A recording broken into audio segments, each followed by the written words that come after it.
I don't know of a lot of folks on their deathbed that would say, I wish I had another $100,000 in my IRA. They don't they don't say it. It's the experiences that they had with the people that they love and the things that they did when they could do it. It's not, you don't get a bonus for dying with the biggest balance, and you sure as hell can't take it with you. Today we're going to talk about something that is really important to me. You're going to hear me bring it up a lot in future episodes of this show and the other content that I create. And that is the concept of having permission to spend your own money now. Whatever now is to you, whether that is in your 30s, your 40s, 50s, beginning, middle, or end of your retirement, having the permission and the knowledge of how to spend your money now without risking or leveraging the things that are important to you in the future. I don't think that gets enough attention. We're going to talk about that conceptually today and try to get you to make that mindset shift.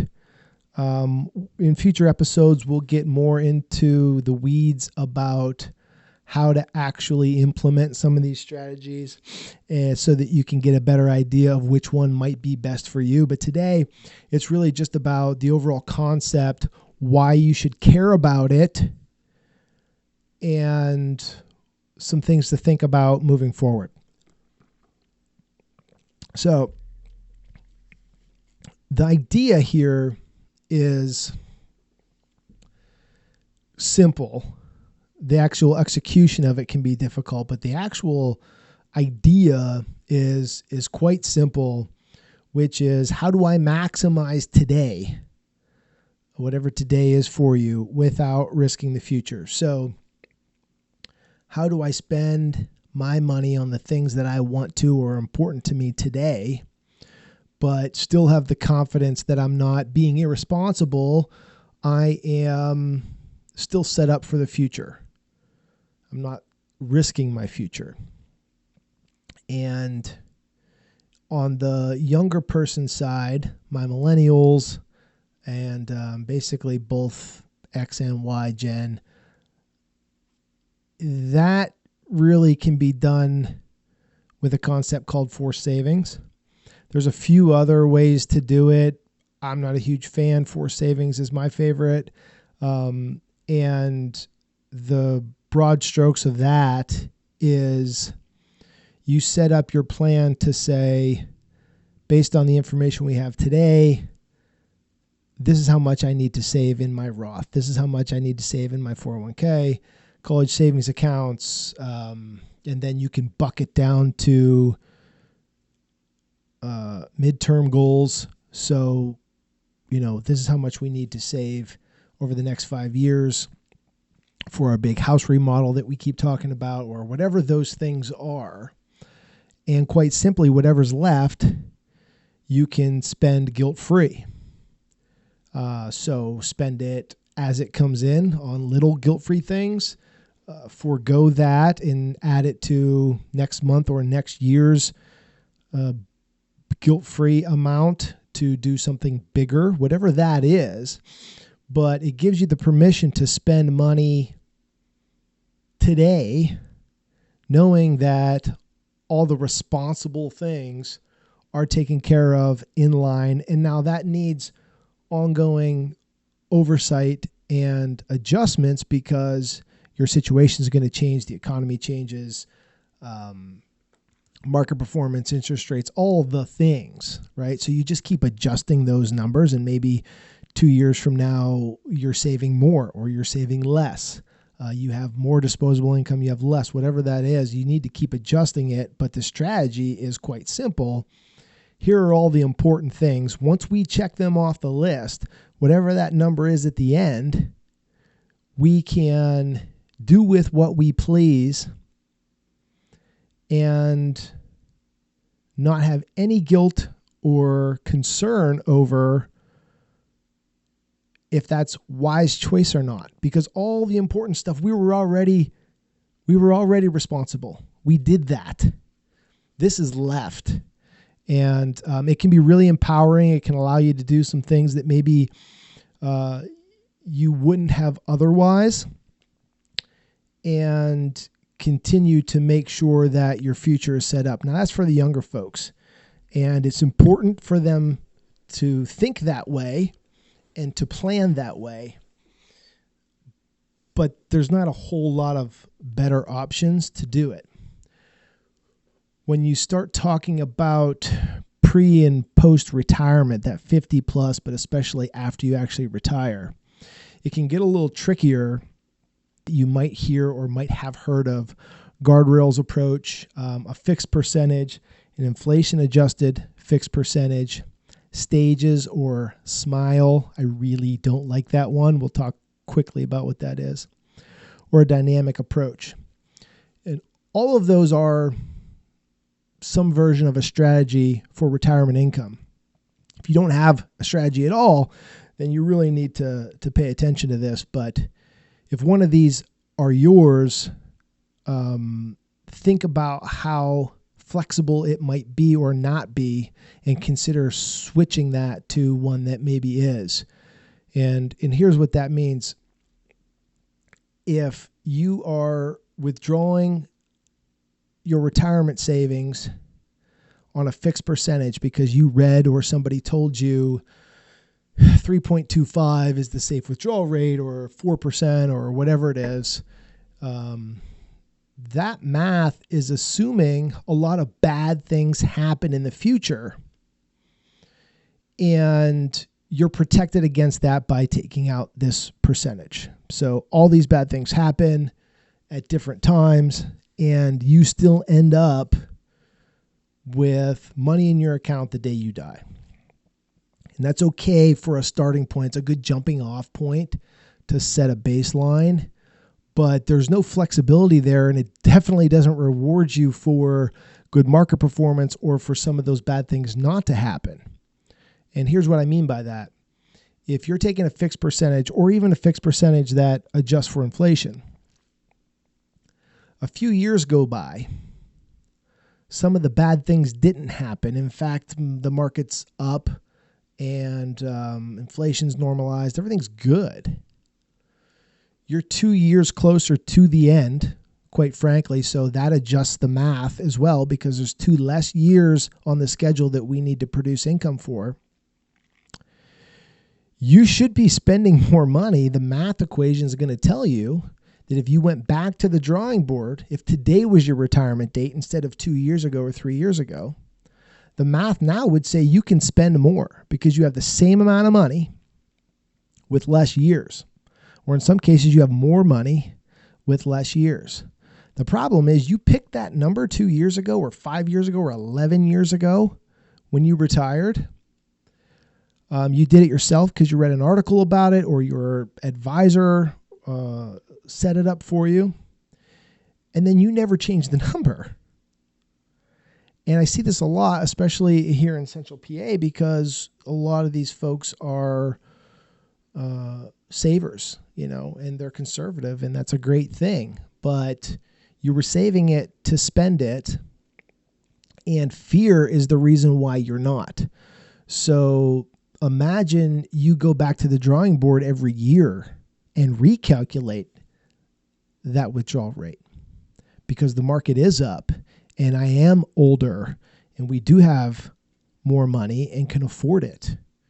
What might that look like? What might you do with those funds if all of a sudden you got a pay raise? The reason you're not taking it or even thinking that way is fear. But Rick, I can't spend more money just because the market was up this year, because I don't know what's going to happen in the future. I'm scared that I'm going to be 87 and run out of money. And I get that. I'm saying that you can actually build a strategy that checks that future risk off and still maximizes the amount you spend today. It takes a little work. I mean, it's more work, right? And it's maybe why it's not being done as much. But continuing to not monitor it, continuing to spend the same amount while you may be able to spend more, is creating a big inheritance for your kids. And maybe that's important to you. If leaving a legacy is important to you, that's great. There's other strategies that you need to consider around that could help maximize it. Some tax planning strategies, trusts, different ways to set the accounts up in order to do that. But if you're saying, I want to leave a legacy to my kids, great. You still likely will, because the plan isn't to bounce your last check. It's just to spend more today. You're also going to have real estate and things like that. But consider the legacy while you're alive as well. And what I mean by that is, I'm going to build this big account up. That way, if there's a rainy day or things are terrible, I still don't run out of money. But really, my intention is to pass it along to my kids. I want to leave a legacy. With the way life expectancy is today, a lot of folks are leaving that legacy when their kids aren't kids anymore. They're in their late 50s or early to mid 60s oftentimes, sometimes older. And a lot of times the kids have more money than the parents, because the parents did a good job, right? So the kids had good jobs, they were good savers, and they don't really... It doesn't make the kind of impact it would make that giving your kids some of that money today would. So think about that. What's the impact of $15,000 to a 35-year-old with kids at home and bills to pay versus an extra $150,000 when that kid is in their mid 60s and maybe even retired themselves? They won't, it's not as much of an impact. You don't like your kids. You don't want to entitle them, whatever the reason is, the excuse is to not do that. Great. Awesome. Spend it on yourself. Take that out of country vacation that you always say, man, that would be nice, but what? But it's too expensive. But that's ridiculous. We could never spend that. Do it. If you know the number that you can afford, do it. We don't go anywhere. We don't want for anything. We don't want to give money to our kids. Fine. Is there a charity that you care about? There's a whole bunch of different reasons or ways to allocate the funds, rather than just every single year letting them sit in that account, grow bigger, because they're going to go somewhere when you die anyways. You cannot take it with you. Now, what's important about this conversation is not to just start giving your money away and start spending it on frivolous things. It's about having a plan that gives you the permission to do it at a certain level, but also the flexibility to say, if we recalculate this number next year and things have changed, you spent your bonus amount last year, maybe things change for the worse and you ain't getting a bonus this year. So you can't just blindly increase your bills over that baseline, but you can take additional bonuses or withdrawals and then allocate those to vacations, helping your kids or your grandkids, donations, that sort of thing. Or, every once in a while, obviously leave it in the account because next year might not be as good. We don't actually have anything to allocate on this year. That's fine. You don't have to do it every single year, but you need to know what the amount is that you can safely withdraw. And if that number has not been evaluated for multiple years, oftentimes since you retired, this is how much you can take out, click, set it and forget it. And the account keeps growing, or at least at a minimum, it stays the same. because the market performance is doing well, and that person is spending significantly less than they could be because of fear and having that amount not be evaluated. So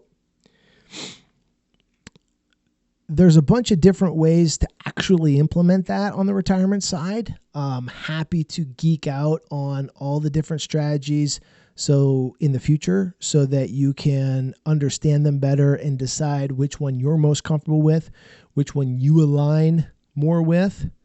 But I think before you go there, what's more important is just starting to shift your mindset to, do I actually know what I can afford to spend? Is it maybe more than what I am spending? And what the hell would I do with it if it was sent to me tomorrow? So start thinking that way. We're gonna go deeper into this on future episodes. I think it's really something that is important that young and old people start thinking about. How much can you spend today without leveraging the future? Today. I'm all about delayed gratification. I am all about saving for the future, being responsible, like check all those boxes off.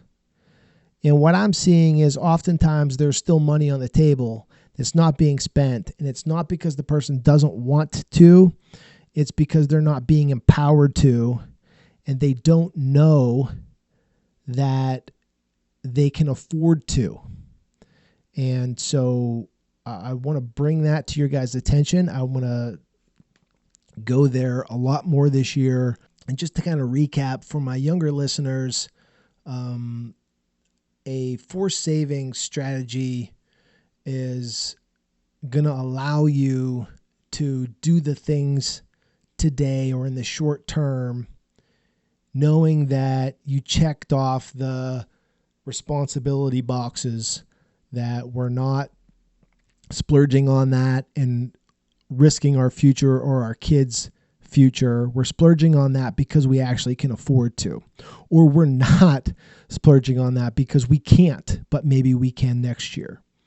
And for the retirement folks, I mean, this is really where it can be impactful.